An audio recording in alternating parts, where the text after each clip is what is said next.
Let's talk about how you start your asylum claim.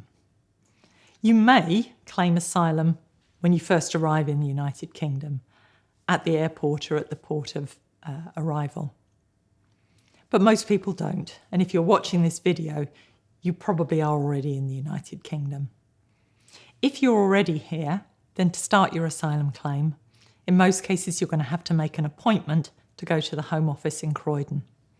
There are special arrangements if people have been detained or if they're destitute and it's urgent, but otherwise it will be an appointment for what's called a screening interview.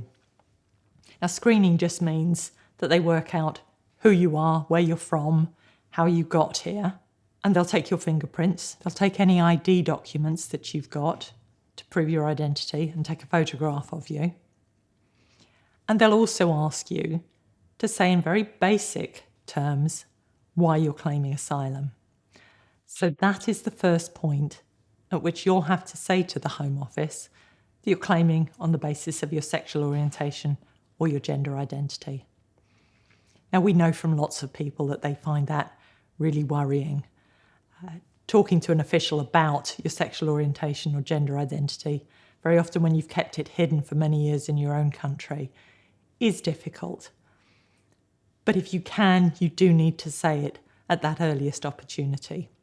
It is your right to claim asylum on the basis of your sexual orientation or gender identity, if that's a problem for you in your own country. The Home Office have training for their staff on how to deal with those asylum claims, and they have policies about it.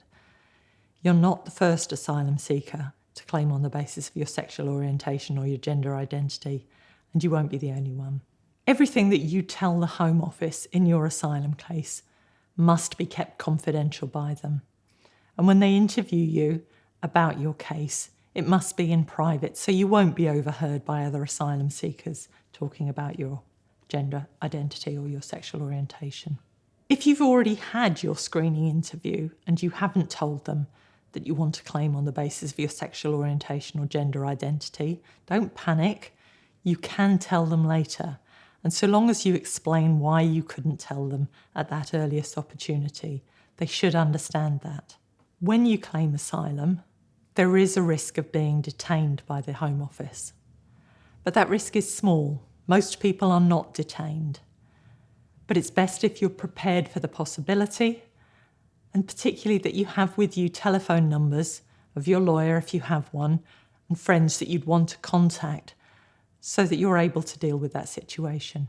If you are detained, you still get to make your asylum claim. It doesn't mean that you're being removed. It doesn't mean that your asylum claim will be refused. If you're not detained, it is very likely that the Home Office will ask you to report to one of their offices on a regular basis to keep in touch with them. And at this stage, if you need it, you can apply for asylum support and accommodation if you can't provide those things for yourselves.